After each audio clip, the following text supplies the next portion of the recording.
생기에너지의 탐지와 기술화.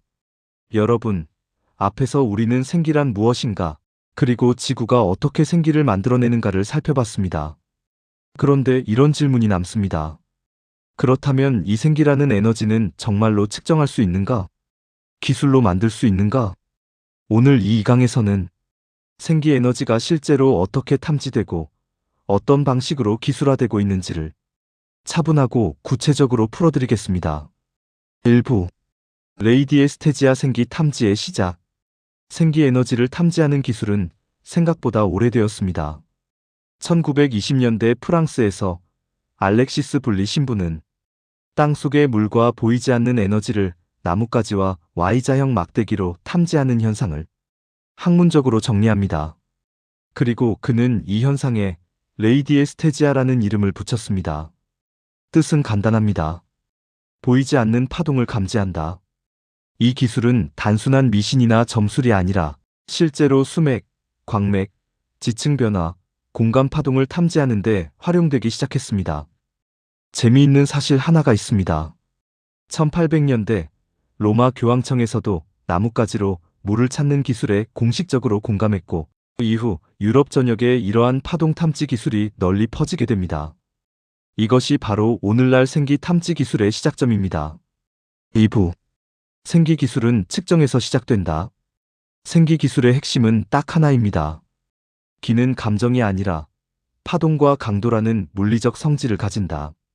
그래서 생기 기술은 처음부터 측정과 데이터 축적으로 시작합니다. 어떤 재료가 어떤 파장을 내는지, 어떤 환경에서 어떤 강도로 변화하는지, 이 모든 것이 데이터로 정리됩니다.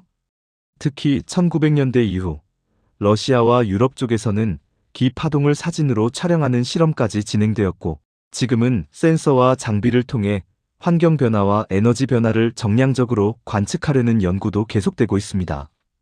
즉, 생기는 지금도 완벽히 규명되지는 않았지만 분명히 측정 가능한 영역으로 이동 중입니다. 3부. 식물성 생기 기술. 이제 실제 기술 이야기로 들어가 보겠습니다. 먼저 식물성 생기 기술입니다. 과정은 대략 이렇습니다. 1단계 용도에 맞는 식물 선정, 2단계 건조 분쇄, 3단계 세라믹화, 4단계 제품의 혼합 또는 부착. 이 과정에서 가장 중요한 것은 어떤 식물이 어떤 파동을 내는가입니다. 그래서 여러 식물들을 대상으로 기파장 데이터를 축적하고 그중 가장 안정적인 재료만 산업에 활용합니다. 이렇게 만들어진 식물성 생기 기술은 의류, 식품, 생활용품, 농업 분야에 광범위하게 적용됩니다. 4부. 광물성 생기 기술. 다음은 광물성 생기 기술입니다. 광물은 원래부터 전기적, 자기적, 에너지적 성질을 강하게 가지고 있습니다. 그래서 생기 기술에서는 특정 파동을 안정적으로 방출하는 광물들을 선별해서 다음과 같은 과정을 거칩니다. 채굴, 분쇄, 가공, 세라믹화. 그리고 이 광물 세라믹을 건축자재, 산업용품, 정밀 부품에 적용합니다. 광물성 생기 기술은 특히 공장, 설비, 정밀 산업에서 불량률 감소와 환경 안정화 측면에서 연구되고 있습니다. 5부. 물과 생기 기술의 연결. 여기서 다시 물 이야기로 돌아옵니다. 생기 기술에서 물은 가장 중요한 매개체 중 하나입니다. 농업에서는 물을 생기 처리하여 작물의 뿌리 환경을 개선하고, 축산에서는 음용수를 통해 면역과 생장에 영향을 주며, 수산업에서는 수질 안정이 곧 생존율로 연결됩니다.